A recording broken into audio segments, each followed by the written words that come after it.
Bismillahirrahmanirrahim. Segala puji bagi Allah. Dibuka majlis Dewan Rakyat dengan menyebut nama Allah yang Maha Pemurah, yang Maha Pengasih. Kepadanya terpulang segala puji-pujian. Kepada Rasul-Rasulnya selawat salam kehormatan. Kepada sekalian orang yang taatkan Allah. Ya Allah yang bersifat Maha Hikmat, limpah keadilan, yang menanggungkan kewajipan ke atas pemerintah dan ahli majlis permesyuaratan bagi mentadbir muslihat masyarakat pergaulan. Mudah-mudahan sentosa aman, makmur limpah kebahagiaan meliputi sekalian penduduk negara Malaysia. Ya Allah, kami sekalian hamba-Mu yang diperkenan menjadi ahli Dewan Rakyat, menyempurnakan kewajipan yang diamanahkan, yang terutama bagi negara Malaysia, bagi rakyatnya sekalian. Ya Allah, berkat-Mu ke atas kami berhimpun di pohon anugerahkan, taufik-Mu, hidayah-Mu di pohon menyuluh memandukan, pada ketika kami berunding, menimbang, bertukar fikiran pada segala perkara yang dibentangkan dengan saksama serta berkeamanan, menjunjung perintah dan kebesaran Allah. Mudah-mudahan berlebih-lebih keamanan, kemakmuran dan kesejahteraan bagi negara Malaysia serta penduduknya sekalian. Ya Allah, dipohonkan doa kami diperkenan. Amin ya Tuhan seluruh alam sekalian.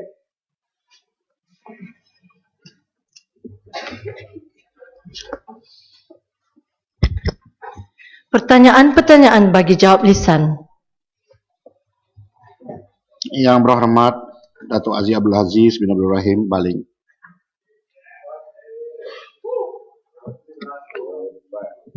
Bismillahirrahmanirrahim. Assalamualaikum warahmatullahi taala wabarakatuh. Salam sejahtera, salam perpaduan, salam satu Malaysia, salam Persidangan Agung UMNO tahunan. Burung bangau di atas batu, bersarang juga si burung tempua. Program satu azam buat si ibu. Soalan saya, nombor satu yang dipertua, salampau.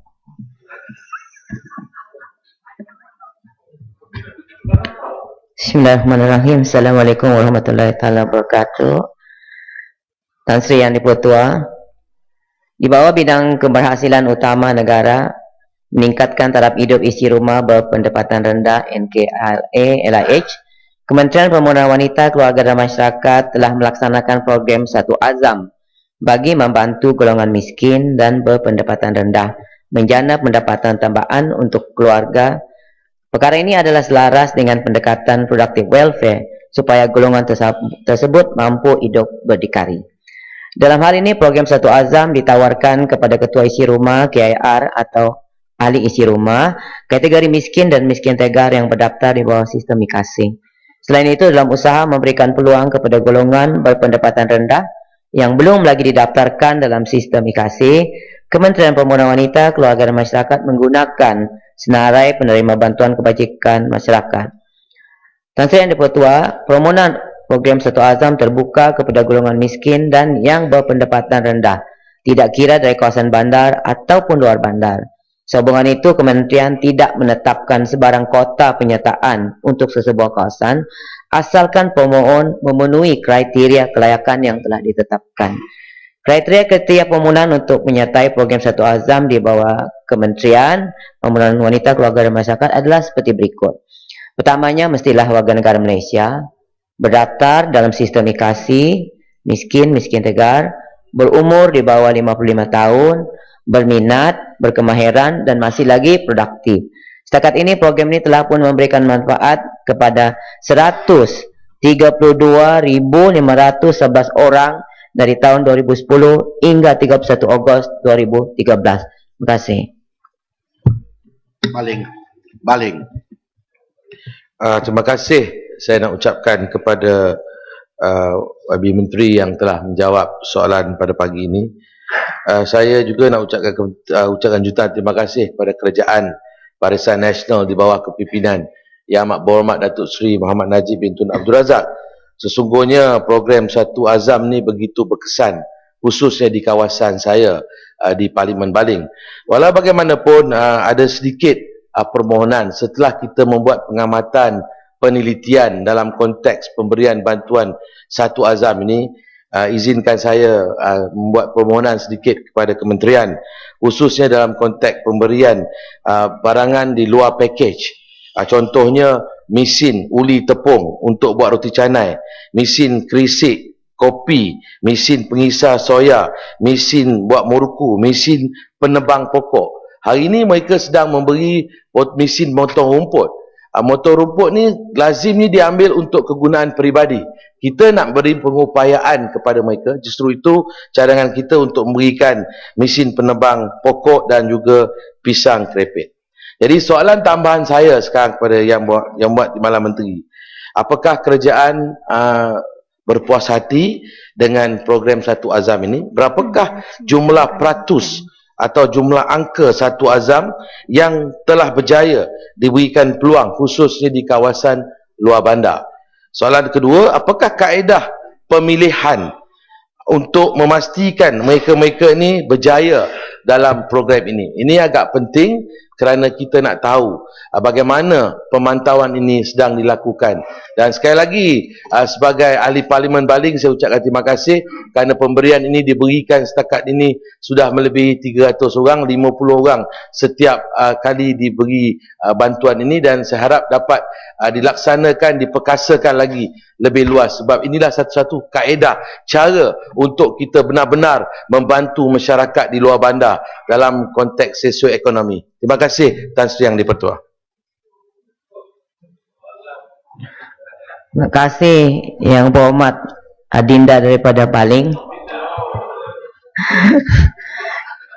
Ini adalah satu, tidak boleh dapat dinafikan bahawa Satu Azam adalah satu program yang cukup-cukup bermanfaat untuk rakyat kita, termasuklah yang berada di luar bandar, dan kita berterima kasihlah kerana Yang Berhormat Baling memberikan sama-sama memberikan penghormatan kepada program ini. Dan bagi pihak kementerian, kita tidak ada masalah walaupun kita sudah ada 20 package Azam Niaga ni yang ditawarkan kepada peserta kita, tapi kita tidak ada masalah untuk menambah lagi package-package ini supaya dia selaras dan sesuai dengan kehendak peserta kita dan rakyat yang memerlukan. Jadi kerepek pisang dan juga mesin untuk menebang pokok, semua ni boleh kita masukkan. Yang Berhormat boleh bagi tahu kita apakah lagi package-package yang diperlukan.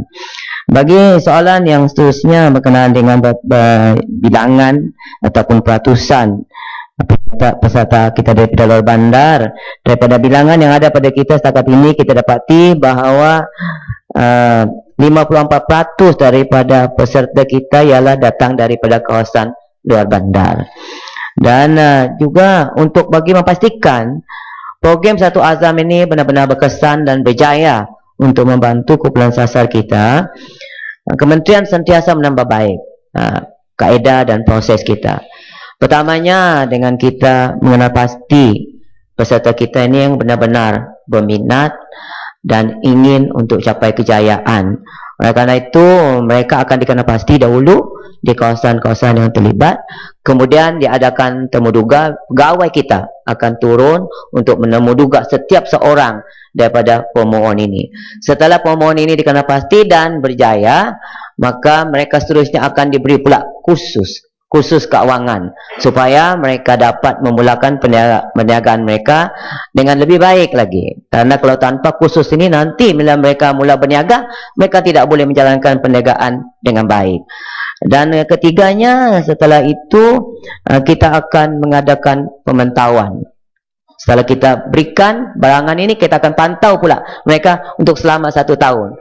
3 kali dalam setahun itu kita akan pantau mereka bagi memastikan perniagaan sudah dimulakan, barangan yang diberikan itu berkesan untuk membantu mereka, dan seterusnya mereka telah dapat memulakan perniagaan dan dengan berjaya sekali. Selain daripada itu, kita juga ada lagi satu sistem untuk memantau dan sistem pelaporan yang dibuat di dalam Mesyuarat Delivery Task Force DTF dengan izin yang dipengusikan sendiri oleh Yang Amat Berhormat Timbalan Perdana Menteri. Inilah menunjukkan bahawa kerajaan ini amat serius sekali terhadap pelaksanaan program Satu Azam ini dan pencapaiannya untuk rakyat kita yang menyertainya. Alhamdulillah. Terima kasih. Silakan tanggapannya. Terima kasih Tan Sri Ketua, terima kasih Pak Menteri, Timbalan Menteri. Saya Izan, soalan tambahan saya ialah saya mengucapkan tahniah di atas inisiatif yang telah dibuat oleh kerajaan untuk menambahkan pendapatan golongan keluarga yang kurang berada ini. Soalan saya ialah daripada jumlah yang kita telah bagi bantuan setakat ini, berapa peratus yang betul-betul mencapai objektifnya, iaitu dapat mengeluarkan mereka daripada kepompong taraf hidup di bawah faras kemiskinan, dan apakah cabaran utama yang dihadapi oleh pihak kerajaan dalam melaksanakan projek ini, dan satu lagi ialah dari sudut pembahagian projek ini ke kawasan ataupun parlimen yang diwakili oleh kami Pakatan Rakyat, sejauh mana dan berapakah yang terlibat. Yang saya bimbang, pengalaman yang lepas-lepas kebanyakannya hanya tertumpu kepada parlimen yang diwakili oleh wakil kerajaan sahaja. Minta penjelasan. Terima kasih sahabat saya daripada Rantau Panjang. Kita ucap terima kasih juga lah kerana telah mengiktiraf bahawa program ini adalah program yang baik untuk rakyat kita, termasuk yang berada di luar bandar.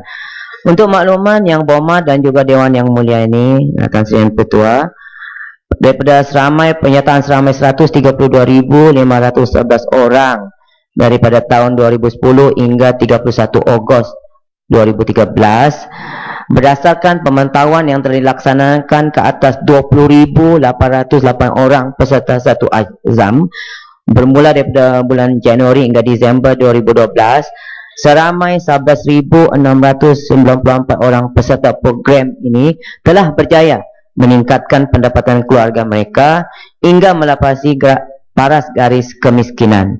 Manakala seramai 7,936 orang peserta telah berjaya menjana pendapatan tambahan keluarga melebihi RM200.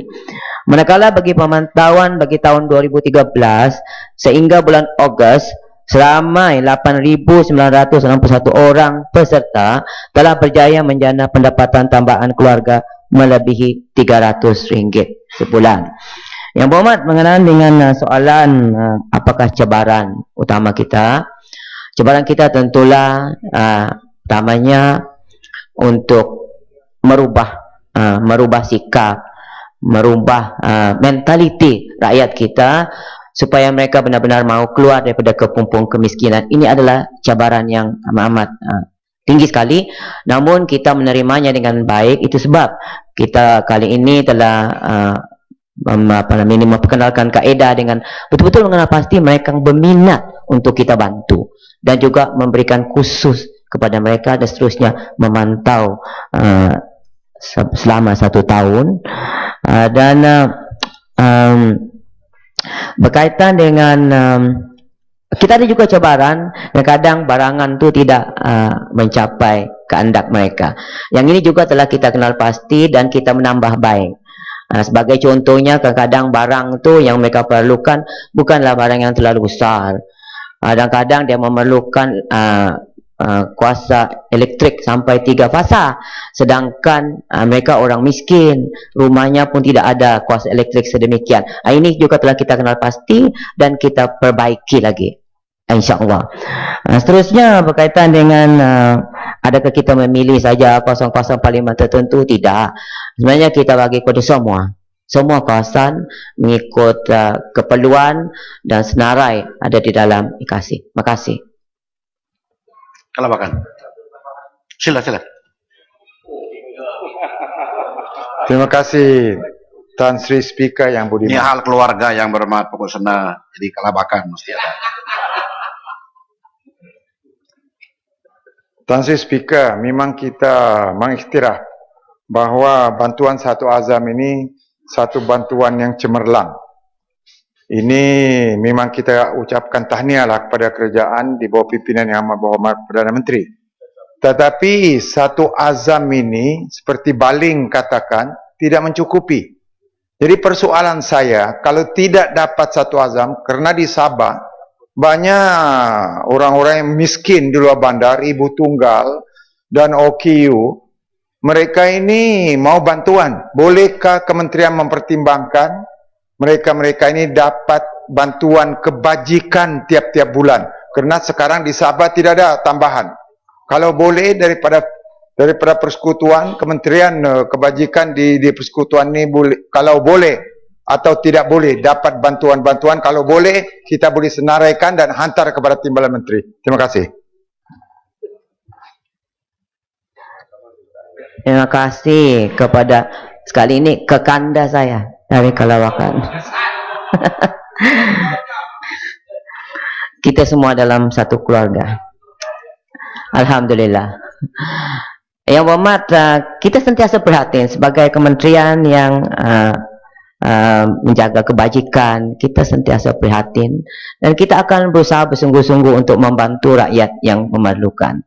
Ada juga di kalangan kurang-kurang upaya ibu tunggal ini memang juga mendapat bantuan melalui program Satu Azam ini. Bagi Sabah pula dan Sarawak, program Satu Azam ini dijalankan sendiri oleh Kerajaan Negeri Sabah melalui bantuan yang diberikan, peruntukan yang diberikan oleh Kerajaan Persekutuan.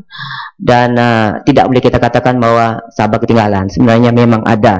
Saya ada senarai di sini berapa bilangan yang telah menerima bantuan untuk Azam Sabah saja. Bumi Putra 23,246 orang. Jumlah sekaligus 26,631 orang semuanya telah menerima.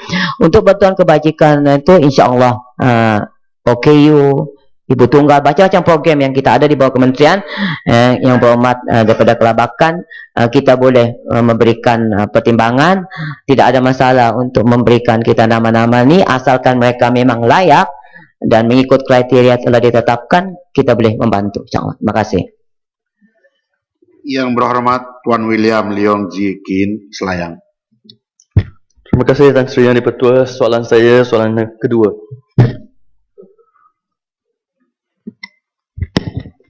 Terima kasih Tan Ketua, terima kasih Muhammad Selayang. Tan Ketua, saya perlu membaca berhati-hati, perlahan sedikit, tak berapa panjang, kerana data yang dikutip oleh WF dalam menentukan ranking kita 70% daripada data persepsi, 30% daripada data statistik. Jadi saya perlu berhati-hati, minta maaf. Untuk makluman Yang Berhormat, laporan Global Competitiveness Report GCR 2013-2014 telah menempatkan Malaysia di kedudukan ke-24 daripada 148 negara, di mana secara keseluruhannya Malaysia berada di kalangan 20% negara paling berdaya saing di peringkat global. Di kalangan negara-negara ASEAN, Malaysia berada di tempat kedua selepas Singapura. Malaysia kekal berada di tahap peralihan dari tahap pembangunan yang didorong oleh kecekapan ke arah tahap pembangunan yang didorong oleh inovasi dengan peningkatan KDNK per kapita kepada USD 10,304 pada tahun 2012 berbanding USD 9,700 pada tahun sebelumnya. Kelebihan ketara bagi Malaysia ialah pasaran barangan dan perkhidmatan yang cekap dan berdaya saing, iaitu yang ke-10. Pasaran kewangan yang maju dan kukuh ke-6 dan kerangka institusi yang mesra perniagaan ke-29. WEF turut memberi penilaian bahawa Malaysia berada di kedudukan yang membanggakan berkaitan beban peraturan kerajaan, iaitu di tempat yang ke-8 dan mencapai kedudukan memuaskan bagi indeks etika dan rasuah di tempat yang ke-33. Malaysia turut berada di kedudukan ke-15 bagi kualiti infrastruktur pengangkutan, mencatatkan satu pencapaian membanggakan bagi negara-negara di rantau ini, di mana kekurangan infrastruktur dan kesaling hubungan yang lemah merupakan halangan besar dalam proses pembangunan di kebanyakan negara. Di antara, menjawab soalan tersebut, di antara kriteria-kriteria yang berada di kedudukan 10 teratas adalah indeks hak perundangan yang mengukur sejauh mana perlindungan terhadap peminjam dan memberi pinjaman juga kekal di kedudukan yang pertama. Dua kriteria berasaskan persepsi yang berada di kedudukan kedua ialah upah dan produktiviti serta kos pertanian. Dan seluruhnya kekuatan perlindungan ke atas pelabur dan pemulihan kerajaan bagi barangan berteknologi maju kekal di kedudukan keempat. Walau bagaimanapun, ini kita terima realiti ya, Tan Sri betul. Kesediaan teknologi pada kedudukan ke-51 adalah teras yang perlu diberi penekanan berterusan. Antara kriteria yang memerlukan penambahbaikan adalah langganan jalur lebar mudah alih bagi setiap 100 penduduk yang sekarang ni kita ke-79, lebar jalur internet antarabangsa ke-77 dan langganan internet jalur lebar talian tetap bagi setiap 100 penduduk ke-66.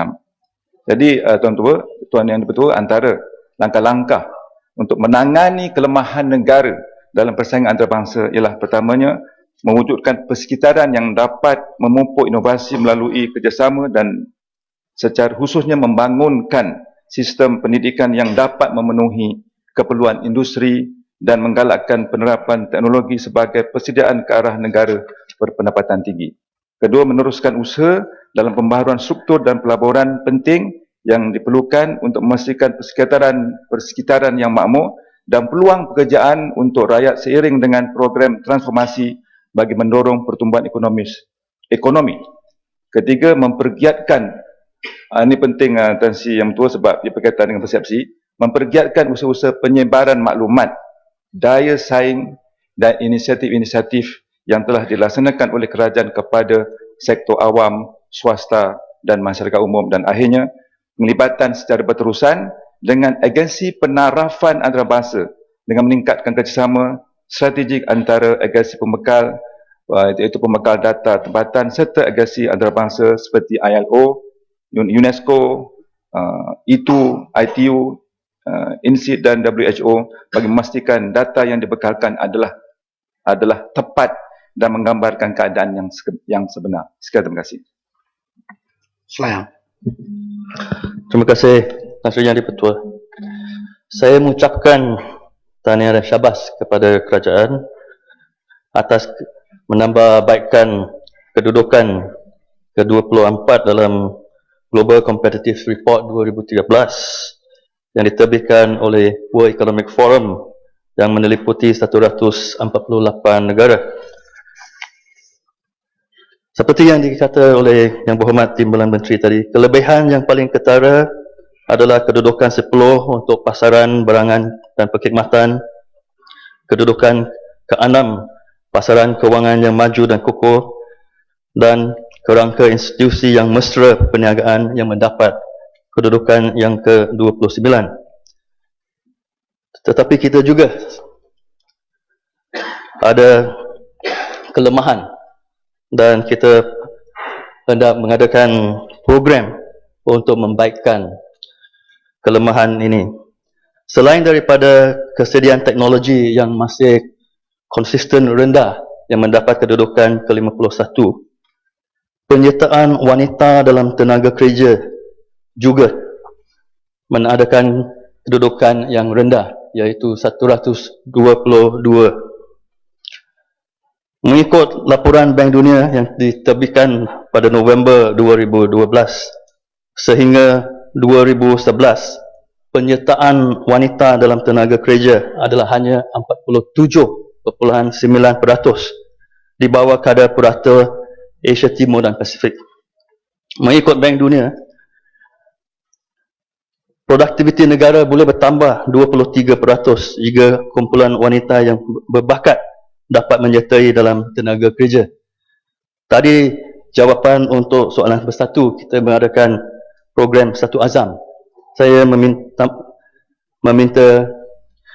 Yang Timbalan Menteri, adakah program untuk menangani kelemahan penyertaan wanita dalam tenaga kerja supaya mereka digalakkan untuk mengadakan jawatan yang tinggi, dan juga masalah mereka untuk keluar daripada rumah tangga untuk menyertai tenaga kerja. Terima kasih. Terima kasih Muhammad Selayang, rakan saya di PSC penggal lepas. Dan terima kasih atas ucapan tahniah. Kita terima hakikat bahawa kita meningkat dari segi WF Index daripada 2025 ke 24. Tentang wanita semalam panjang lebar diterangkan oleh Yang Berhormat Menteri berkenaan, panjang lebar. Maknanya ada progres yang mampan untuk meningkatkan taraf wanita, khususnya dari segi jawatan, kerajaan dan sebagainya. Tetapi ada satu, mula-mula saya sebut tadi, data ini adalah data yang dikutip berdasarkan kepada 70% data persepsi, 30% data statistik. Ada satu lompang kita panggil, di mana banyak data yang tidak dikutip secara terperinci yang boleh memenuhi atau memperbaiki indeks tersebut.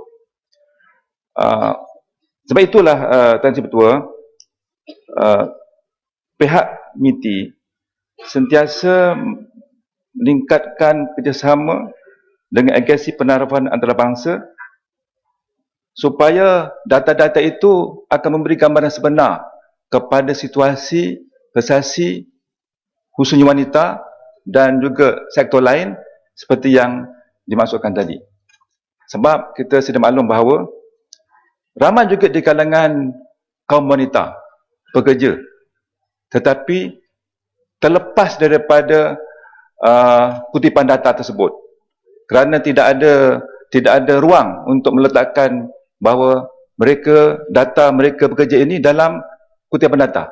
Sebab itu kita terus bekerjasama dengan mereka supaya kutipan itu benar-benar merangkumi semua. Umpamanya wanita di Kelantan misalnya, ramai yang berniaga, ramai yang bekerja, tetapi mereka bekerja sambilan dengan pendapatan tinggi, berniaga di pasar Kota Baru, pasar Khatijah dan sebagainya. Itu semua tidak dikutip.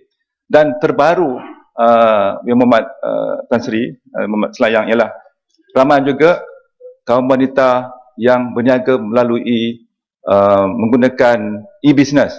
Kesemua ini Tan Sri Ketua tidak termasuk dalam kutipan data tersebut. Sebab itu MITI dan semua agensi lain termasuk Kementerian Wanita akan bekerjasama dengan agensi penerapan supaya data-data itu akan dapat memberikan gambaran yang tepat pada situasi dalam Malaysia. Sekian, terima kasih. Catatan. Terima kasih Tan Sri Yang di-Pertua.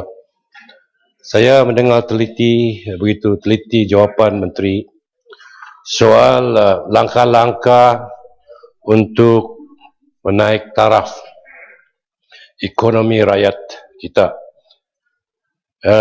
Memang kita sedar bahawa Malaysia adalah satu negara yang bertekad untuk mencapaikan hasrat dan agenda kerajaan, iaitu sebuah negara yang maju dan rakyatnya berpendapatan tinggi.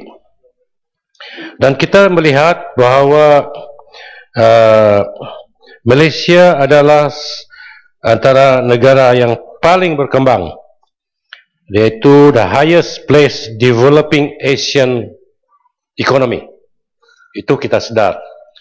Dan apabila kita melihat langkah-langkah yang kita akan laksanakan melalui agensi-agensi kerajaan ini, maka kita terdapat bahawa rakyat kita, walaupun kita ada berhubung dengan ketua-ketua komuniti kita, kita melihat bahawa segelintir rakyat kita, terutama sekali Sabah dan Sarawak ini, seolah-olah terlepas pandang. Seolah-olah terlepas pandang. Adakah kementerian sedar ataupun tidak bahawa kelemahan kita di sini adalah satu yang betul-betul kita kenal adalah sistem penyampaian kita. Sistem penyampaian kita. Jadi soalan saya di sini,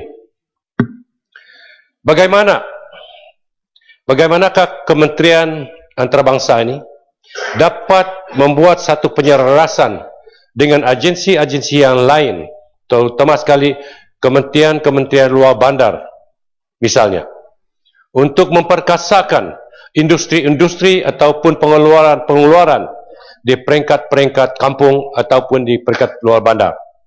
Adakah MITI juga berhubung dengan agensi-agensi seperti JLC, syarikat-syarikat swasta untuk membantu rakyat kita? Jangan semata-mata kita apabila kita melihat kita ada comfortable sikit, kita naik tarif elektrik sampai 5 sen seunit di Sabah. Kalau kenapa tidak kasih naik 20 sen terus? Nah, itu soalan.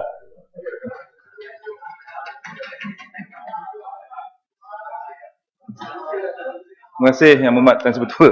Terima kasih Yang Berhormat Tuan Tan. Dia ujung-ujung pergi ke kementerian lain. Tapi saya nak sebut satu perkara saja yang berkaitan dengan perkara asal, iaitu sudah tentulah MITI akan terus mendapatkan kerjasama daripada semua kementerian di dalam menarik pelabur, meningkatkan perdagangan, promosi dan sebagainya di seluruh negara. Dan MITI tidak sesekali dan tidak pernah meninggalkan mana-mana negeri dalam Malaysia, termasuklah Sabah dan Sarawak. Dan saya sendiri telah pun hadir di Kota Kinabalu atas urusan MITI, dan saya lihat rakyat Sabah juga sangat bersemangat dalam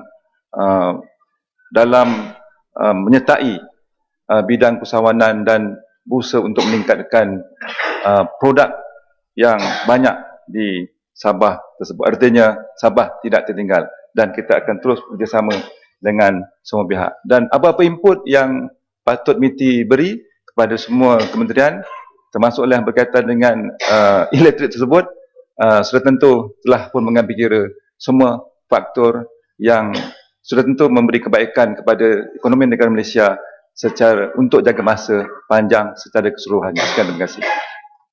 Yang berhormat Datuk Johari bin Abdul Ghani, Titiwangsa. Terima kasih Tan Sri Yang Dipertua. Sebelum tu saya ingin mengalu-alukan kehadiran Ahli Jawatankuasa Masjid Al-Akram, Datuk Keramat Parlimen Titiwangsa. Soalan saya nombor 3.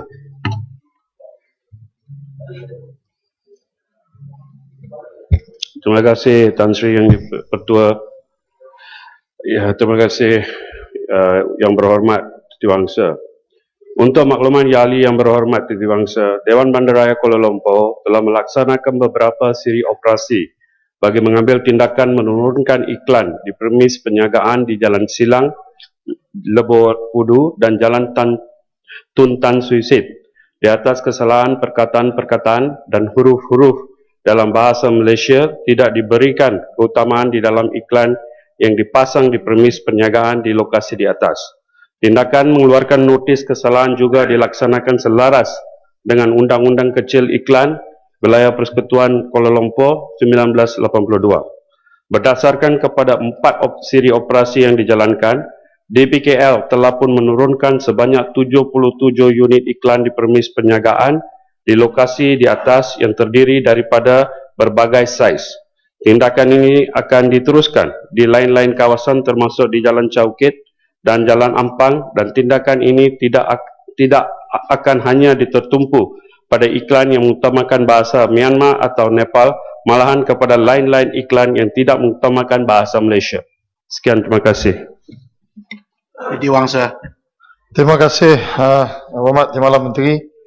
Sekali pandang macam Chairman Tamu Haji.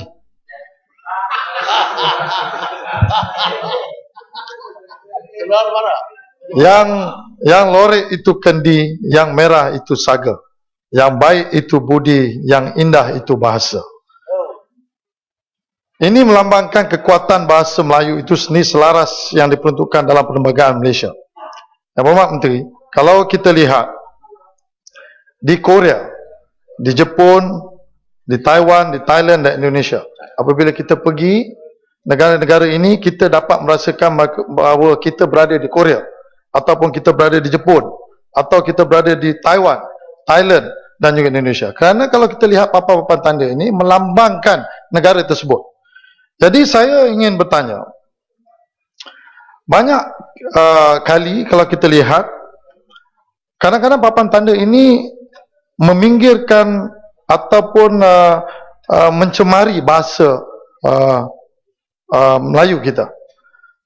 Penggunaan bahasa-bahasa yang saya sebut tadi, seperti bahasa Nepal, Myanmar, Vietnam, Bangladesh, kadang-kadang banyak dalam Bandaraya Kuala Lumpur ini, dan bila saya bising, baru dia orang ambil tindakan. Jadi saya nak tanya, mengapa ini boleh berlaku? Kerana adakah penguatkuasaan Dewan Bandaraya Kuala Lumpur ini tidak dijalankan secara berkala? Satu. Nombor dua, apakah kompaun atau fine yang dikenakan kepada pemilik-pemilik premis ini adalah begitu rendah menyebabkan mereka tidak hirau dari segi soal fine? Ataupun bolehkah pihak di BKL apabila mereka ingin memperbarui lesen-lesen ini, mereka kena ada satu prasyarat mana-mana premis perniagaan yang melanggar akta iklan ini yang menggunakan bahasa Melayu, maka lesen mereka ini tidak boleh diperbarui. Jadi apa pandangan terima kasih Tan Sri Yang Di-Pertua, terima kasih Yang Berhormat Titi Bangsa. Untuk maklumat Yang Berhormat Titi Bangsa, pada setakat sini, pakat hari inilah, sebanyak 240 kali penguatkuasaan suri operasi penguatkuasaan telah dijalankan dan pemantauan dijalankan bagi setiap minggu. Ini bermaksud lebih kurang 20 kali penguatkuasaan dijalankan dalam sebulan. Bagi visual untuk meluluskan lesen iklan ini adalah dengan mendapat pengesahan daripada Dewan Bahasa dan Pustaka. Untuk memastikan bahasa yang digunakan itu bahasa yang betul, mereka kena dapat pengesahan daripada Dewan Bahasa dan Pustaka.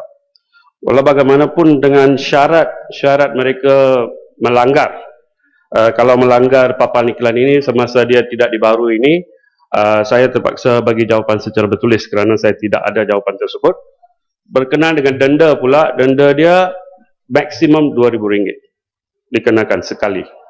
Compound sekali RM2,000 maksimum. So inilah jawapan. Sekian Tan Sri Yang Di-Pertua. Sila. Terima kasih Tan Sri Yang Di-Pertua, terima kasih Menteri. Saya ingin menyebut bahawa kerisauan kita bukanlah penggunaan bahasa-bahasa asing sahaja, tapi Tan Sri, penggunaan bahasa Malaysia itu pun sendiri suspek, ya, dengan izin, kerana ejaannya, kerana ialah ejaan yang pentingnya, nahunya, kerana kita tengok ada elan-elan, tidak semestinya billboard yang besar, tapi elan-elan kecil yang ditulis di sana, cincin boleh, barat tak boleh, bahasa Malaysia lah tu. Kemudian ada pula yang mengatakan bangla lot untuk dijual, 40,000. 40,000 tu sikit, ya. Ya, kita nak tahu macam mana penguatkuasaan tentang salah ejaan ini, dan saya merasakan tanda-tanda perniagaan tersebut mesti segera diturunkan oleh pihak berkuasa. Tak perlulah menunggu oleh Parlimen membuat bantahan. Tetapi ini yang kita tengok di mana-mana tempat, tanda-tanda ini kekal untuk lama, untuk masa yang lama sebelum diambil tindakan. Jadi saya bertanya sama ada pihak berkuasa di BKL ini mempunyai keupayaan untuk menurunkan tanda-tanda yang salah ejaan. Terima kasih. Terima kasih Tan Sri Yang Di-Pertua, terima kasih Yang Berhormat Kuala Krai. Untuk maklumat seperti saya maklum tadi, kita telah mengambil tindakan. Tiap-tiap bulan ada lebih kurang 20 operasi menurunkan papan iklan ini dijalankan. Dan pemantauan dijalankan setiap minggu. Ini keupayaan BBKL nak menentukan bahawa mereka tidak menyalahgunakan. Padahal ejaan dan perkara-perkara yang disebut dalam iklan ini, visual untuk mendapatkan kelulusan dan pengesahan adalah daripada Dewan Bahasa dan Pustaka. Kalau dia memang berlaisan secara sah, maka dia akan dipantau oleh Dewan Bahasa dan Pustaka. Cuma yang suka-suka datang tulis sesuka hati macam short, dia buat macam SMS lah. Bangla lot for sale tu semua tu macam SMS. Yang mereka tulislah. Ini kita tak boleh buat apa. Yang boleh kita buat, lakukan, kita turunkan. Bila kita lihat penguatkuasa, turunkan iklan-iklan macam ini. Sekian, terima kasih Tuan Sri Yang Dipertua. Yang berhormat Dr. Muhammad Khairuddin bin Ahmad Razali, Kuala Terus. Terima kasih Tuan Sri. Soalan saya nombor 4. Terima kasih Tuan Ketua. Pertama sekali ingin saya tekankan bahawa kerajaan sentiasa memandang serius tanggungjawabnya untuk melindungi hak asasi manusia semua rakyat Malaysia.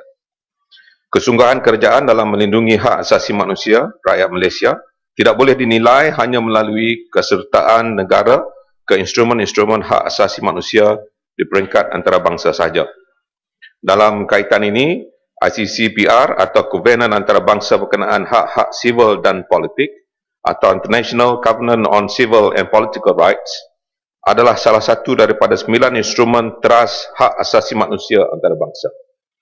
Secara ringkas, ICCPR menetapkan piawaian antarabangsa bagi hak-hak sivil dan politik termasuk hak kepada nyawa, right to life, hak kebebasan bersuara dan berpendapat, rights to freedom of opinion and expression, kebebasan pergerakan, freedom of movement dan hak berpersatuan dan berhimpun secara aman, right to freedom of assembly and association antara lainnya. Sukacita saya tekankan di sini bahawa Malaysia mengambil maklum kesemua hak-hak tersebut dan perkara ini jelas termaktub dalam bahagian 2 Perlembagaan Malaysia yang menggariskan kesemua hak-hak tersebut dan juga tanggungjawab yang perlu dipatuhi oleh semua pihak dalam melaksana ataupun menikmati hak-hak tersebut. Tuan Ketua, sebelum Malaysia boleh menyertai mana-mana instrumen antarabangsa, termasuk ICCPR, satu kajian menyeluruh dan terperinci perlu dilaksanakan bagi memastikan semua peruntukan instrumen berkenaan boleh dilaksanakan melalui rangka perundangan negara seperti yang termaktub di dalam Perlembagaan Persekutuan. Proses kajian sedemikian adalah penting untuk memastikan supaya penyertaan Malaysia ke instrumen-instrumen tersebut akan membawa pulangan yang baik dan dapat memanfaatkan negara dan rakyat. Pada masa yang sama, kerajaan juga perlu memastikan sistem perundangan negara adalah selaras dengan artikel-artikel di dalam instrumen-instrumen antarabangsa berkenaan sebelum menyertai instrumen-instrumen tersebut. Namun begitu, saya turut mahu menekankan bahawa kerajaan sentiasa perhatian dengan situasi dan hak sivil dan politik di Malaysia. Oleh demikian, kerajaan telah pun mengambil pelbagai langkah yang selari dengan aspirasi dan prinsip-prinsip yang termaktub dalam ICCPR, termasuk dari segi penambahbaikan perundangan dan dasar bagi memastikan bahawa rakyat Malaysia dapat menikmati hak-hak sivil dan politik berlandaskan norma-norma peradaban serta budaya yang sesuai dengan masyarakat kita yang majmuk, berbilang kaum dan kepercayaan. Terima kasih. Kuala Terus. Terima kasih Tuan Sri Speaker. Saya nak merujuk kepada laporan NGO yang dipanggil Komango yang mengambil tanggungjawab agak besar dalam isu ICCPR ini. Kalau kita lihat ada beberapa perkara yang menimbulkan kontroversi dalam laporan Komango yang berkaitan dengan sensitiviti agama, berkaitan dengan contohnya penghapusan undang-undang syariah Islam, hak murtad untuk orang Islam dan sebagainya. Begitu juga kita lihat masa yang sama ada juga isu-isu yang baik berkaitan dengan politik dan demokrasi yang boleh diambil kira. Persoalan saya ialah pertamanya, sejauh mana kerajaan membawa isu-isu yang sensitif ini ke meja rundingan bersama pihak-pihak yang terbabit untuk kita selesaikan secara harmoni untuk kebaikan negara, dan sejauh mana pula isu-isu politik demokrasi diambil tanggungjawab oleh Suhakam. Kalau kita lihat Suhakam telah buat siasatan berkaitan himpunan awam 2012, 28/4/2012, tetapi laporannya itu tidak didebatkan di Parlimen. Di sejauh mana kerajaan sendiri memberi tanggungjawab besar kepada Suhakam dalam perkara melibatkan politik dan demokrasi. Terima kasih. Terima kasih Tan Sri Ketua. Saya nak jelaskan di sini seperti yang saya sebut tadi bahawa segala kajian untuk kita menandatangani ICCPR ini perlu dibuat secara teliti. Yang Berhormat telah pun menyentuh bab yang sensitif tentang agama sebagai contoh. Banyak artikel di dalam ICCPR itu yang boleh menyebabkan rasa tidak senangnya di antara kaum dalam negara ini yang mempunyai bermacam-macam agama. Manakala dari segi isu hak kebebasan, juga dalam perlembagaan kita ada menekankan beberapa reserve yang kita berikan, contohnya di Sabah dan Sarawak. Jadi banyak perkara-perkara ini yang seharusnya dikaji dengan secara teliti sebelum akhirnya kita boleh mengambil maklum dan menandatangani ICCPR tersebut. Manakala dalam bab suhakam yang telah pun diberikan kepada kita, sama oleh kerana banyak daripada artikel-artikel atau cadangan-cadangan yang telah pun dibangkitkan, perlu dilihat dari segi keseluruhan mengikut perlembagaan yang kita buat selama ini. Sebagai contoh, banyak perkara yang kita ambil mempunyai approach dengan izin Tan Sri Yang Ketua, yang kita buat menentukan supaya akhirnya kita dapat hidup dalam keadaan aman, sejahtera, tidak ada masalah, tidak ada mempunyai sifat tidak kesamaan di antara kaum yang ada dalam negara kita. Itu yang kita buat dahulu sebelum kita menandatangani. Terima kasih. Yang Berhormat Datuk Samsul Anwar bin Ajit Nasara, Tenggom. Terima kasih Tan Sri Yang Ketua. Soalan saya nombor 5. Terima kasih Tan Sri Yang Dipertua. Untuk makluman yang berhormat, Kementerian Pertahanan sentiasa menitik berat dan berusaha untuk mempertingkatkan tahap profesionalisme di kalangan anggota tentera Malaysia demi menjamin keutuhan dan melahirkan anggota tentera yang sangat profesional, berintegriti dan versatile. Di antara langkah-langkah yang diambil ke arah itu ialah yang pertama, melatih dan meningkatkan tahap ilmu pengetahuan berkaitan ilmu peperangan yang bersifat kontemporari dan moden sejajar dengan cabaran global semasa melalui pelbagai institusi seperti Royal Military College, Staff College, Defence College dan Universiti Pertahanan Nasional Malaysia bagi golongan pegawai, manakala anggota tentera lain-lain pangkat dilatih di pusat latihan asas tentera darat bagi anggota tentera darat. Bagi anggota tentera laut, mereka dilatih di pusat latihan KD Sultan Ismail, dan bagi tentera laut dilatih di Sekolah Tentera Udara Ipoh. Yang kedua, mendedahkan anggota tentera dengan pelbagai eksersis melalui pelbagai latihan dan operasi domestik maupun eksersis dua hala atau bilateral dan pelbagai hala dengan negara-negara sahabat. Yang ketiga, memperlengkapkan anggota tentera dengan persenjataan moden dan melatih mereka untuk menguasainya dengan baik untuk meningkatkan superioriti dan kemahiran anggota tentera supaya ianya menjadi forces yang akan menjadi cegar rintang kepada musuh. Yang kedua, bagi soalan B, Angkatan Tentera Malaysia sememangnya aktif menjalankan kerjasama dengan negara jiran dan negara-negara lain melalui inisiatif yang pertama, pertukaran latihan atau exchange of training di kalangan anggota melalui maktab dan pusat-pusat latihan tentera masing-masing. Yang kedua, mengadakan latihan dan operasi bersama anggota tentera jiran seperti operasi bersama Malaysia-Thailand melalui Ops Pagar dan Ops Merpati, operasi bersama di sempadan Malaysia-Indonesia melalui Ops Jaga Kawan, Ops Kris Parang dan Ops Balasah. Dan manakala wujud kerjasama Eyes in the Sky di antara Malaysia, Indonesia dan Singapura di Selat Melaka. Dan selain daripada itu, wujud juga kerjasama-kerjasama berbentuk latihan dengan negara-negara jiran seperti negara-negara ASEAN, negara-negara anggota FPDA dan juga negara-negara sahabat, iaitu latihan yang berterusan diadakan setiap tahun. Untuk makluman yang berhormat juga berkaitan dengan program NBOS ataupun National Blue Ocean Strategy yang dibangkitkan oleh yang berhormat, setakat ini NBOS hanyalah dilaksanakan di peringkat domestik melalui program rentas kementerian bermaksud menjimatkan kos pelaksanaan dengan menggunakan sumber-sumber sedia ada bagi meningkatkan hasil kepada rakyat. Sekian dan terima kasih. Lenggong. Terima kasih Tan Sri Yang di-Pertua. Terima kasih Yang Pak Menteri atas jawapan yang baik yang disebut tadi, dan saya ucapkan tahniah di atas keupayaan kerajaan dan kementerian melakukan pelbagai usaha dalam usaha untuk meningkatkan tahap profesionalisme di kalangan anggota kesempatan kita.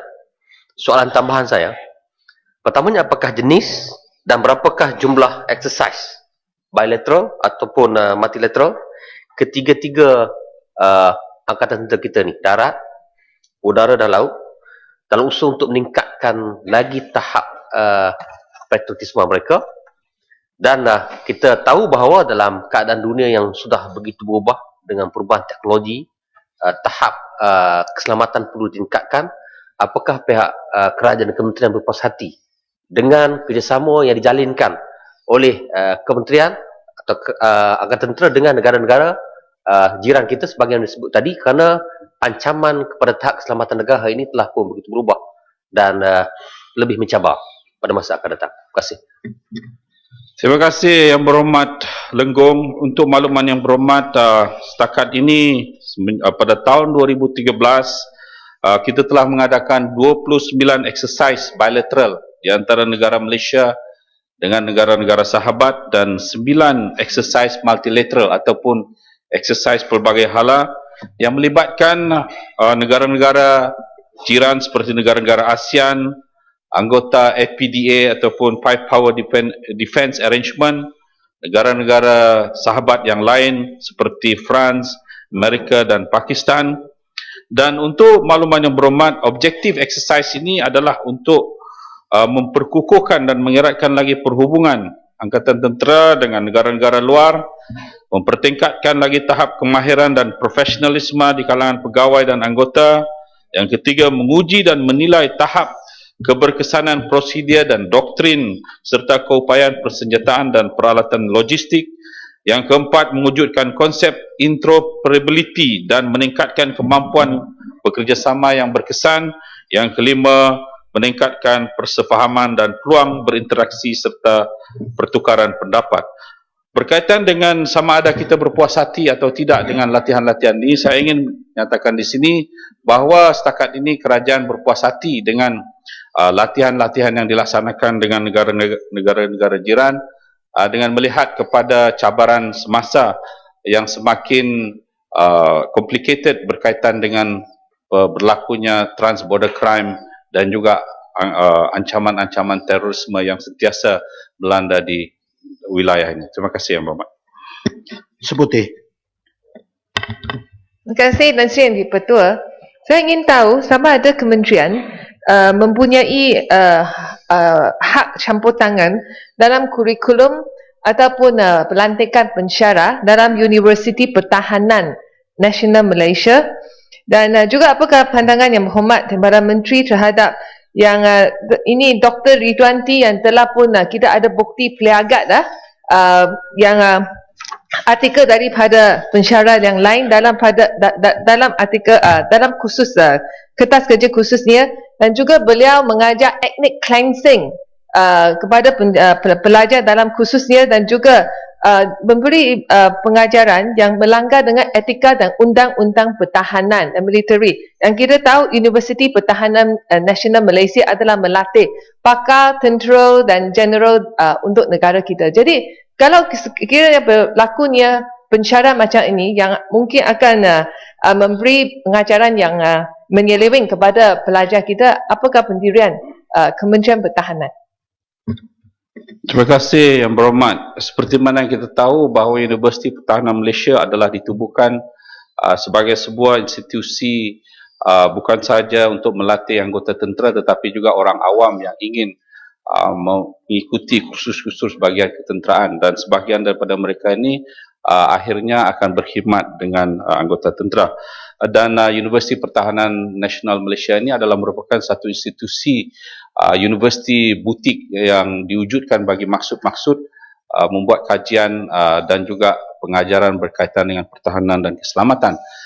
Berkaitan dengan dakwaan yang berhormat mengatakan bahawa ada pencara-pencara yang mengajar berkaitan dengan isu-isu ethnic cleansing. Saya tidak mempunyai apa-apa maklumat berkaitan dengan ini, tetapi kita harus berlaku adil kepada mereka sama ada pengajaran tersebut adalah dibuat bertujuan untuk maksud itu ataupun hanya untuk mendedahkan fakta-fakta tertentu yang perlu diketahui oleh pelajar-pelajar. Jadi kita harus berlaku adil terhadap dakwaan-dakwaan tersebut, kerana setahu saya semua pencara-pencara universiti yang kita rekrut di dalam universiti ini adalah mereka-mereka yang mempunyai pengalaman dan pengetahuan yang mencukupi, dan kalau mereka mendedahkan sesuatu perkara itu berasaskan kepada fakta-fakta, ianya saya fikir bukanlah merupakan bentuk hasutan.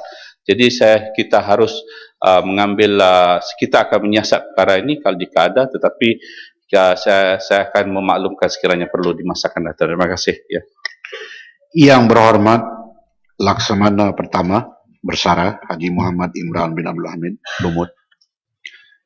Terima kasih Yang berhormat Tan Sri Datuk Sri Yang Dipertua.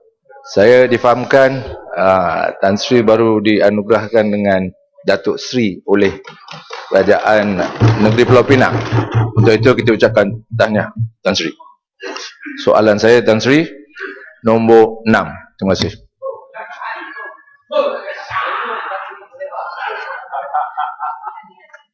Speaker negara bertemu dalam 6. Dewan selesai selepas jam 6. Orang titiwangsa kurus kuat bersenam. Saya jawab soalan nombor 6.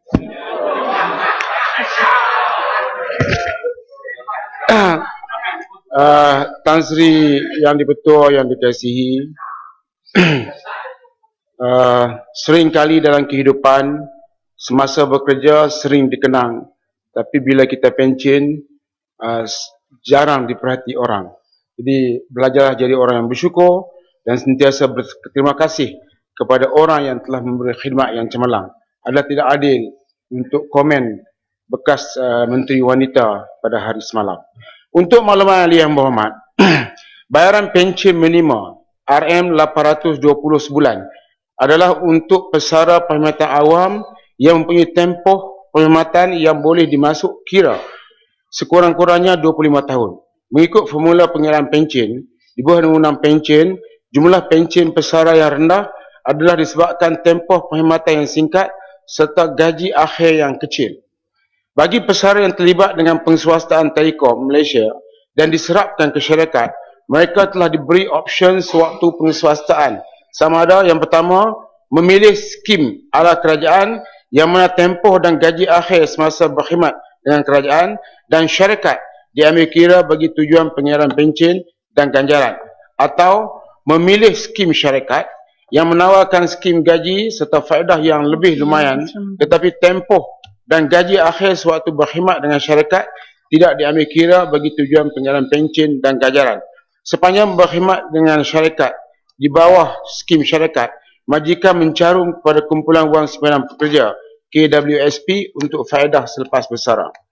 Bagi pesara Telekom Malaysia yang memilih skim ala kerajaan, mereka memperolehi faedah pesara yang meliputi pencen bulanan, ganjaran dan wang tunai gantian cuti rehat berdasarkan kepada tempoh perkhidmatan dengan kerajaan serta syarikat dengan perkiraan berdasarkan gaji akhir skim gaji sektor awam.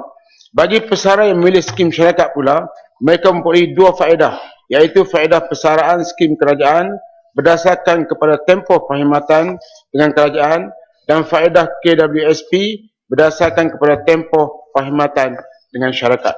Dari segi pendapatan, mereka yang mendapat pencen kecil akan mendapat jumlah caruman KWSP yang lebih besar semasa pesara mereka. Ini kerana perkhidmatan mereka semasa dalam kerajaan adalah pendek perkhidmatan mereka Dan semasa dalam syarikat adalah lebih panjang. Mereka yang memilih skim syarikat akan dibayar ganjaran dan pencen apabila mencapai umur 45 tahun bagi wanita dan 50 tahun bagi lelaki. Manakala mereka yang memilih skim ala kerajaan akan hanya dibayar ganjaran dan pencen pada umur persaraan. Bahawa ini kerajaan belum bercadang untuk menaikkan pencen golongan yang memilih skim syarikat kepada pencen menerima RM820 sebulan bagi mereka yang berkhidmat kurang daripada 25 tahun dengan kerajaan. Walau bagaimanapun kerajaan terbuka terhadap kajian semula semacam pencen di masa akan datang. Lomot. Terima kasih Yang Berhormat Menteri, terima kasih Yang Ketua. Jawapan Yang Berhormat Menteri nampaknya tak dapat menggembirakan lebih kurang 20,000 orang penerima pencen telekom ni, penerima pencen paksa sebanyak RM250 sebulan sahaja. Yang Berhormat Menteri, lain ulu lain parang, lain dulu lain sekarang. Dulu tahun 82 nilai mata wang kita boleh dipertahankan, tapi sekarang makin megudum. Jadi soalan saya kepada Yang Berhormat Menteri, apakah hasrat kerajaan untuk meneliti semula? Kalau tak boleh bagi RM820 sebulan, RM500 sebulan pun jadilah. Boleh lepas duit api, duit air, duit minyak. Boleh ke kerajaan memikirkan permohonan daripada pesara telekom yang menerima RM250 sebulan ini? Terima kasih Yang Berhormat Menteri.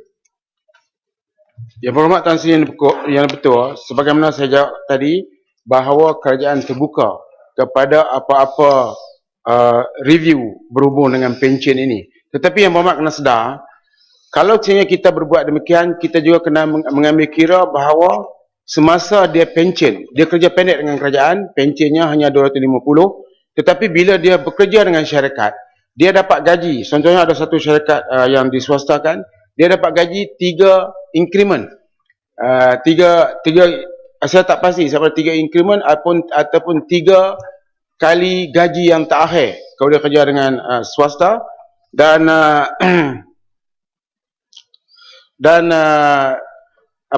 semasa dia kerja dengan swasta, dia dapat KWSP yang lebih banyak daripada orang yang menerima pencen. Dia dapat lebih ni, dia banyak. Tetapi manusia ni seringkali duit yang begitu banyak tu seringkali dibelanja dengan cepat sehingga tak dapat menampung kadar pencen yang kecil tadi. Jadi kalau kita sekiranya kita nak ambil kira itu, kita kena ambil kira orang yang masuk dengan syarikat juga, sebab mereka juga masuk dengan syarikat, mereka hanya dapat KWSP. Tetapi KWSP yang mereka dapat seringkali bagi mereka yang pencen semasa pengeswastaan dulu, KWSP itu kalau dikira dengan gaji yang terakhir kalau dalam kerajaan, dia boleh bertahan sampai 30 tahun. Kami kira secara ringkas 30 tahun. Kalau dia keluarkan duit katakanlah RM1,000 ke sebulan, dia boleh bertahan macam tu. Itu sebab KWSP ni ganjarannya cukup tinggi, dan kalau orang yang tahu berhemat, sudah pasti dia akan dapat dari segi sumber kewangan dia akan dapat lebih. Tetapi bagi pencen telekom ni, walaupun dia 250, tapi dia menerima kenaikan 2% tiap tahun, dan sudah pasti kenaikan tersebut kalau kita lihat sudah bukan 250 lagi. Jadi kena kira balik Yang Berhormat dengan mereka ada berapa sekarang berdasarkan kenaikan 2% yang diberi oleh pihak kerajaan. Greg. Terima kasih Tan Sri Speaker. Terima kasih kepada pihak Kerajaan Barisan Nasional dalam pembentangan bajet, bekas-bekas ataupun pesara-pesara tetap mendapat imbuhan. Saya ingin bertanya kepada pihak kerajaan, pesara-pesara yang dinamakan pencen, yang mendapat pencen terbitan ni mendapat juga keimbuhan. Dan dalam masa yang sama, ada beberapa kenalan telah minta bertanya kepada pihak kerajaan, suami-suami yang kematian isteri yang dah bekerja mendapat pencen terbitan, tetapi apabila anak-anak mereka telah mencapai umur 21 tahun, pencen terbitan tersebut tak boleh dapat pada suami. Tetapi pada dasar pada keadaan yang macam ini, apakah suami-suami boleh mendapat terus pencen terbitan tersebut? Minta pihak kerajaan jelaskan. Yang berhormat Tan Sri Yang Dipertua, oleh kerana dia melibatkan suami, jadi saya saya akan jawab secara bertulis kepada Yang Berhormat. Tetapi kalau berdasar kepada isteri senang sebab kita masih hidup ni, kita masih hidup menerimanya. Tetapi ada baru-baru ni kerajaan telah umumkan satu benda yang cukup baik bagi isteri yang suami meninggal. Dia dapat pencen, tapi dia berkahwin pun dia masih dapat pencen. Dulu dia berkahwin, dia tak dapat pencen dan sesuatu yang kerugian lah. Sekarang ni dia dapat pencen dan ada kes yang sekarang ni sedang ditanya kepada saya, yang saya akan tanya kepada JPA. Kawan ni dia dapat pencen, berkahwin dengan suami yang pertama meninggal dunia, suami yang kedua pun meninggal dunia, suami yang ketiga sekarang pun sudah meninggal. Jadi apakah dia layak mendapat 3 pencen? Sebab apa? Dia berkahwin dengan suami yang berlainan. Itu kita akan jawab betul ya. Pencen terbitan Yang Berhormat adalah pencen penuh dengan kenaikan 2%. Suami dapat penuh seperti kelayakan isteri. Terima kasih. Yang berhormat Dato' Osman bin Aziz Jerlun. Terima kasih Yang Berhormat Tan Sri. Yang Berhormat Menteri, soalan saya nombor 7.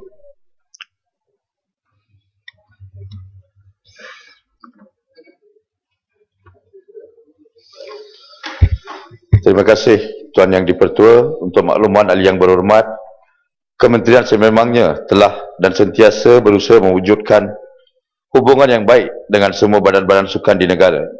Ini bagi memastikan pembangunan sukan negara dilaksanakan secara menyeluruh, berkesan dan memberi impak yang positif kepada masyarakat dan negara amnya.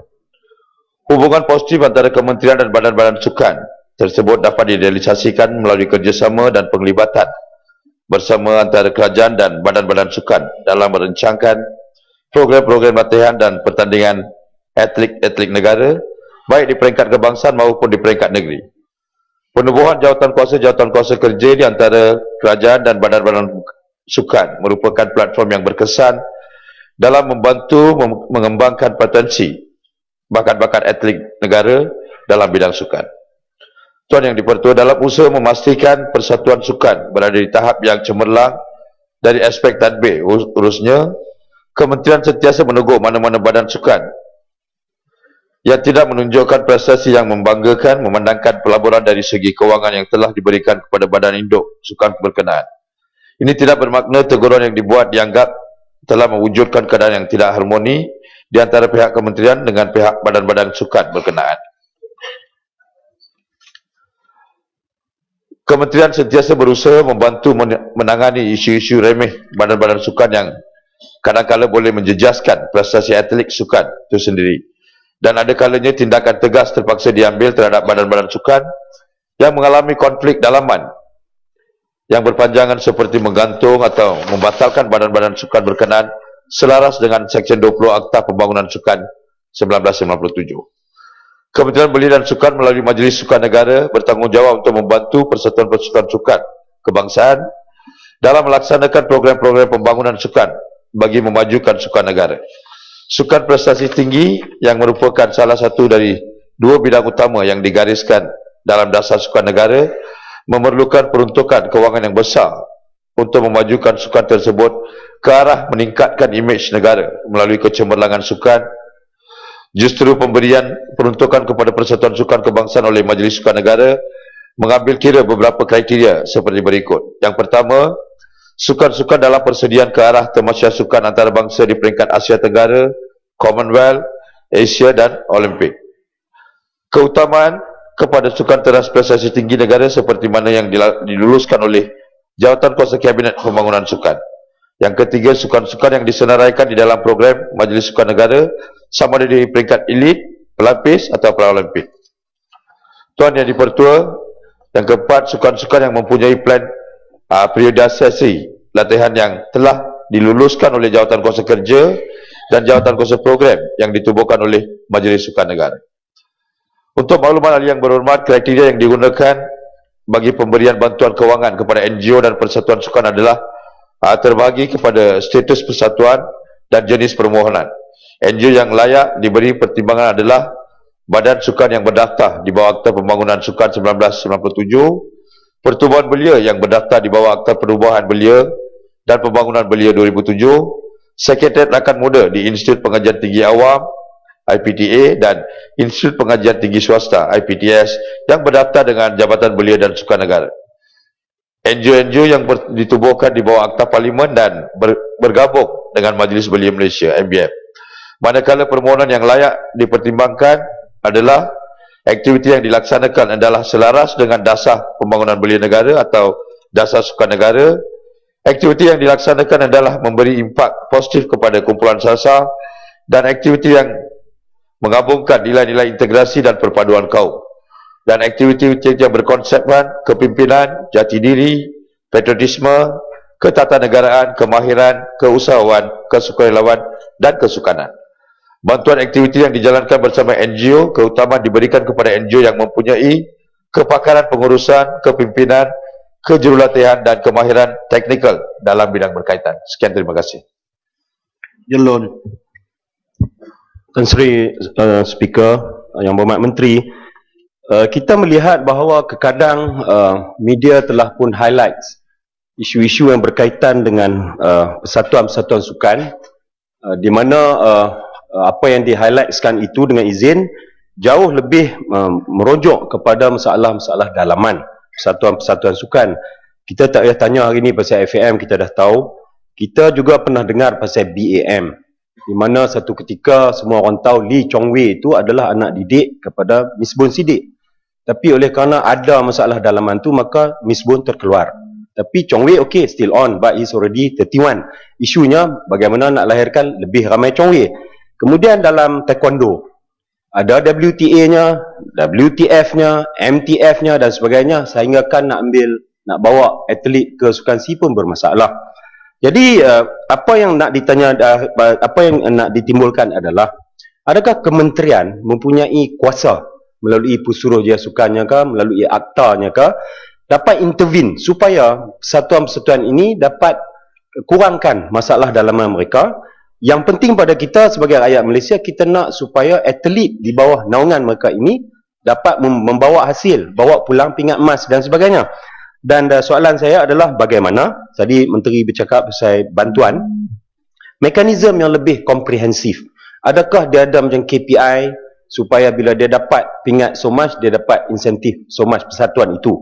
Dan juga selain daripada membantu persatuan-persatuan sukan peringkat pusat, adakah kementerian juga membantu persatuan-persatuan sukan di peringkat negeri? Sebab kita tahu peringkat negeri adalah base kepada pembangunan sukan. Jadi contohnya persatuan kelab rugby kan dan sebagainya yang boleh dibantu untuk membangunkan sukan tersebut. Terima kasih.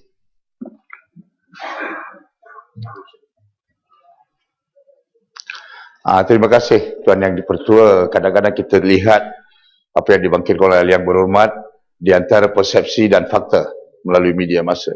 Walau bagaimanapun, Kementerian Belia dan Sukan sentiasa peka dan sensitif segala perubahan yang sedang berlaku. Dari segi mengambil tindakan dan peneguran, ini adalah untuk memastikan supaya kita dapat melahirkan atlet-atlet bertaraf antarabangsa, bukan di peringkat negeri saja. Walau bagaimanapun dari segi bantuan, Kementerian Belia dan Sukan dan Jabatan Belia dan Sukan sentiasa memberi bantuan mengikut prestasi yang telah ditunjukkan dan segala tindakan terhadap badan-badan sukan induk, Kementerian Belia dan Sukan memastikan melalui akta-akta yang sedia ada secara teratur supaya mereka terima segala peneguran itu demi kebaikan sukan negara. Sekian, terima kasih. Tabar. Terima kasih Yang Berhormat Tan Sri. Terima kasih Yang Berhormat Menteri kerana beri jawapan yang begitu baik. Tahniahlah kerana menang naib Presiden MIC. Tak ramai orang ingat. Yang Berhormat Tan Sri, saya nak tanya kepada Yang Berhormat Menteri dan juga nak menyatakan persetujuan saya lah terhadap apa yang Yang Berhormat sebut tadi. Dalam badan sukan ini hubungannya agak harmoni, tidak ada masalah besar. Masalah kecil-kecil itu adalah dengan kementerian ataupun dengan dalaman itu sendiri. Dan perkara ini saya rasa boleh kita bagi satu contoh. Misalnya rakan saya daripada Jelun, apabila pada penggal yang ke-12 Negeri Kedah diperintah oleh Pakatan Rakyat, Persatuan Bola Sepaknya diterajui oleh Menteri Besar Pakatan Rakyat. Tapi kalau tak silap saya, Yang Berhormat Jerlun dilantik menjadi pengurus kepada pasukan bola sepak Kedah. Itu menunjukkan tidak ada politik dan politiking dalam sukan. Cuma pada hari ini saya nak sentuh sikit satu perkara yang berlaku pada diri saya sendiri. Saya adalah Presiden Persatuan Bola Sepak Melayu Malaysia, satu persatuan kecil saja. Kita sedang menganjurkan kejohanan Piala Mas Raja-Raja, satu kejohanan yang berprestij sekarang ini masuk siri yang ke-73, maknanya sudah 73 tahun diadakan. Beberapa minggu lepas saya dijemput oleh penerbit RTM untuk mengikuti ataupun memberi wawancara dalam Selamat Pagi Malaysia bersama dengan sponsor kami, Proton. Tetapi satu hari sebelum Selamat Pagi Malaysia pada pagi Jumaat itu diudarakan, saya diberitahu saya tidak boleh tampil.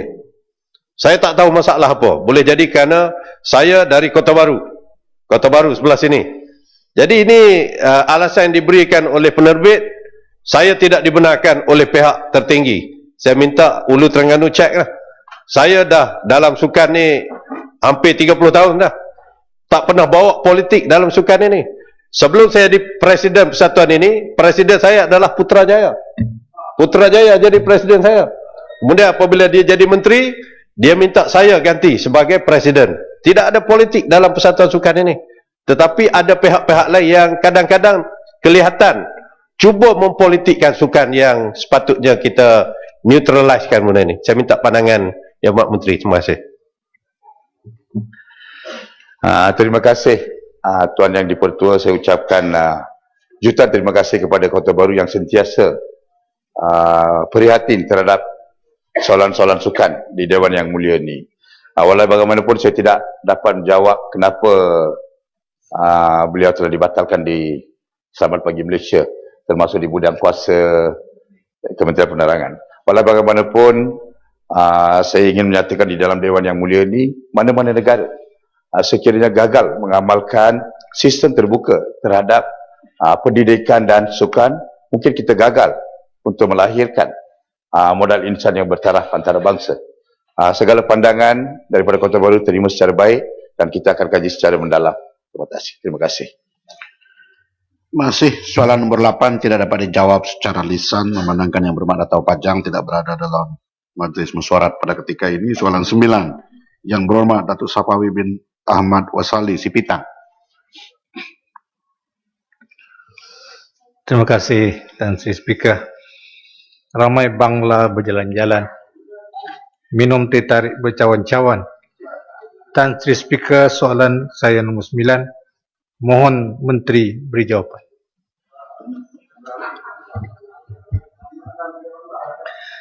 Terima kasih Yang Berhormat Tan Sri Speaker. Terima kasih Yang Berhormat Sipitang. Hebat sungguh pantun pagi-pagi ni, beri semangat. Tan Sri Ketua, Kementerian Pendidikan Malaysia melalui Jawatankuasa Pengurusan Pengajian Pelajar Malaysia di Mesir, JPPPMM, yang telah ditubuhkan atas arahan Jemaah Menteri pada 18 September 2013 telah melaksanakan penempatan pelajar ke institusi pengajian tinggi tempatan berdasarkan pemindahan kredit secara paralel -1 rule dengan izin.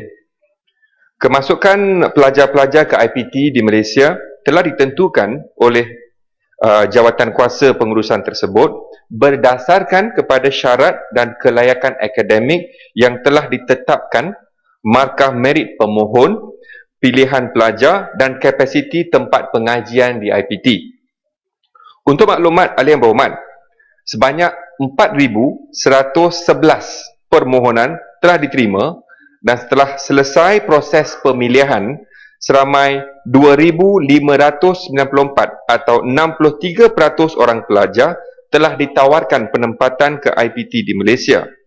Pelajar-pelajar tersebut memenuhi syarat kelayakan minima akademik yang ditetapkan oleh Jawatankuasa Pengurusan Pengajian Pelajar Malaysia di Mesir.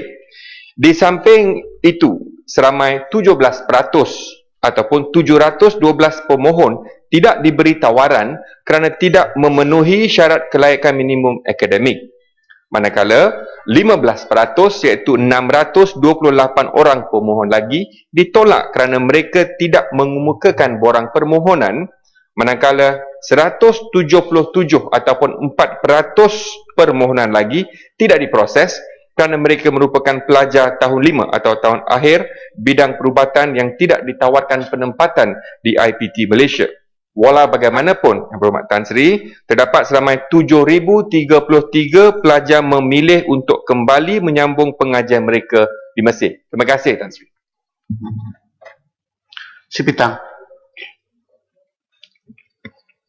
Tahniah dan terima kasih kepada kerajaan, terutama sekali Kementerian Pelajaran Malaysia yang telah berjaya menyelesaikan masalah dan cabaran yang dilalui oleh pelajar-pelajar yang berkenaan. Pastinya ramai yang telah kembali kerana masalah teknikal seperti yang disebutkan oleh Timbalan Menteri tadi yang berkaitan dengan subjek dan pembelajaran mereka. Cuma saya ingin bertanya untuk kemudahan-kemudahan yang disediakan oleh pelajar yang menyambung pelajaran mereka di negara ini, termasuk dalam bidang subjek dan kesesuaian yang mereka lalui sebelum ini. Adakah kerajaan akan membuka rangkaian ataupun cawangan pengajian tinggi di Timur Tengah, khususnya Mesir ini, di negara ini, untuk memberi kemudahan kerana terlalu ramai pelajar kita berada di Timur Tengah ini? Dan kalau ada, bila dan di mana? Terima kasih. Terima kasih, Yang Berhormat. Kementerian telah menyediakan pelbagai kemudahan dan juga kita juga mengambil kira kesesuaian bidang pelajar-pelajar tersebut. Dan untuk memberi secara perincian atas kemudahan penempatan kepada pelajar-pelajar ini, satu, selain daripada bantuan-bantuan lain, kita juga memberi kemudahan penempatan secara one-off, secara paralel ini. Itu satu kemudahan. Yang kedua pula, kita memberi kemudahan pemindahan kredit secara paralel juga. Yang ketiga, pinjaman PTPTN. Maksima RM150,000 juga ditawarkan. Dan pada masa yang sama, penaja-penaja seperti MARA, JPA dan juga kerajaan-kerajaan negeri akan meneruskan pembiayaan dan juga pinjaman yang telah diberi kepada pelajar-pelajar tersebut. Pada masa yang sama, atas soalan cawangan atau rangkaian, untuk maklumat Yang Berhormat Sipitang dan juga Yang Berhormat Tan Sri, kerajaan dalam proses sekarang untuk berunding untuk menubuhkan cawangan Universiti Al-Azhar di Malaysia. Bukan di Timur Tengah, tapi kita nak membina satu cawangan Universiti Al-Azhar di Malaysia, dan kerajaan sekarang dalam proses untuk menubuhkan cawangan tersebut. Satu aspek lagi yang mana Yang Berhormat minta dalam soalan tambahan ialah kita juga mengambil kira kesesuaian bidang pelajar-pelajar tersebut. Daripada 2,594 pelajar yang memohon yang telah ditawarkan penempatan, Yang Berhormat, 80% daripada mereka dari bidang perubatan, 9.8% dalam bidang pergigian, 1.2% dalam bidang farmasi dan 9% dalam pengajian Islam. Oleh demikian, kita lihat dari semua jurusan, kita cuba membantu mereka, menyediakan keperluan mereka, menyambung pelajaran mereka kepada bidang-bidang yang bersesuaian dengan kehendak mereka. Terima kasih, Yang Berhormat Tan Sri.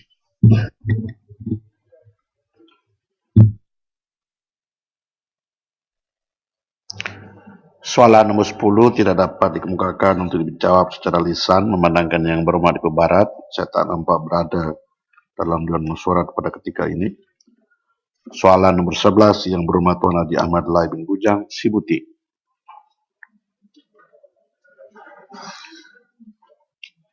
Hal yang berhormat yang berkenaan tidak ada juga, maka soalan tersebut tidak dapat diajukan untuk dijawab secara lisan. Yang berhormat Tuan Wong Ling Biu Serike. Terima kasih Tan Sri. Tuan Yang Dipertua, soalan saya nombor 12.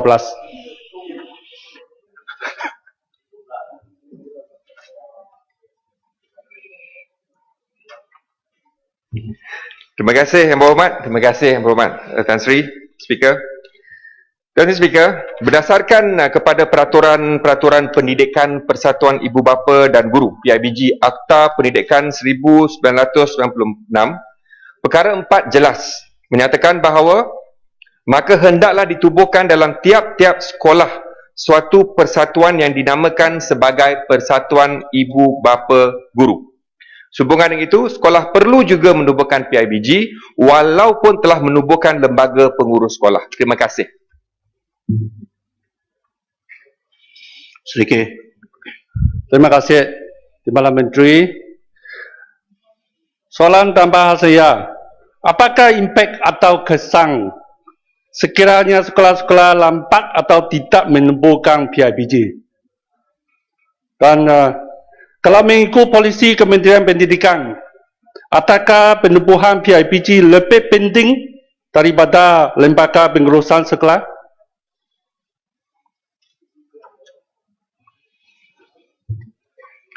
Terima kasih Yang Berhormat Sarike. Yang Berhormat Tan Sri, tanggungjawab LPS ialah untuk membantu dari sektor pembangunan fizikal sekolah. Tanggungjawab PIBG lebih luas. Maka kalau tanya soalan, adakah penting PIBG? Ya, wajib. Kerana termaktub dalam Akta Pendidikan 1996. Untuk maklumat Yang Berhormat, kita mewajibkan PIBG. PIBG menjaga hal ehwal perkara-perkara lain untuk bantuan pelajar, menjadi satu badan yang akan membantu ibu bapa berhubung dengan guru, keperluan ibu bapa, keperluan guru, dan juga menganjurkan aktiviti-aktiviti keperluan PNP dan juga aktiviti-aktiviti lain. Tetapi LPS fokus terhad tanggungjawab fizikal sahaja. Untuk maklumat Yang Berhormat, kita sentiasa tidak menghalang penubuhan LPS. Tetapi seboleh-bolehnya harus ada PIBG, LPS boleh membantu PIBG. Kerjasama itu kita galakkan. Terima kasih.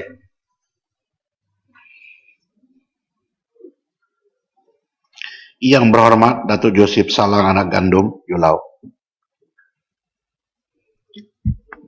Terima kasih Tuan Yang Ketua. Suka saya utarakan soal pertanyaan nombor 13. Tuan Yang Ketua.